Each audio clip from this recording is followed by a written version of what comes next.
गुन्ह्याला मदत करण्याचं तुमचं इंटेन्शन नसतं, तुम्हाला त्याच्यामध्ये काय फायदा नसतो, पण ही गोष्ट नकळत होते तुमच्याकडून. मग काय होतं, एखादी मुलगी चोरीला गेली किंवा पळून गेली किंवा पळवून नेली, काय तिचा लैंगिक वापरासाठी वापर केला, तर मग पोलीस काय करतात, ती मुलगी निघाली कुठून, या ठिकाणाहून निघाली, मग ते सीसीटीव्ही कॅमेरे चेक करतात. कॅमेरे चेक करता करता तुमची रिक्षा त्याच्यामध्ये दिसते, तिचा नंबर निघतो, नंबर निघाल्यावर तुमचा पत्ता कळतो, पोलीस तुमच्यापर्यंत पोहोचतात. मग तुम्ही काय सांगता, साहेब मला हे काहीच माहित नाही, पण तुम्ही त्याच्यामध्ये 100% आरोपी आहे, 100% आरोपी आहे, कारण तुम्ही मदत केली त्यांना.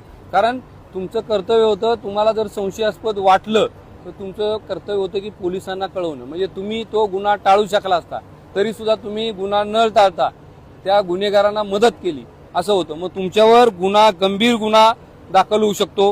ह्याच्यामध्ये पोक्सो अंतर्गत गुन्हा दाखल. पोक्सो माहित आहे तुम्हाला, सगळ्यांना माहित आहे.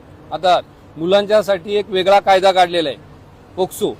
त्यांच्या बाबतीत कुठलीही लैंगिक छळ झाला, त्यांची फसवणूक किंवा त्यांना पळवून नेलं, कुणी काय नेलं, तर तो पोक्सो गुन्हा दाखल होतो. आणि पोक्सो हा एवढा गंभीर गुन्हा आहे, गंभीर गुन्हा, तुम्हाला जामीन पण होत नाही.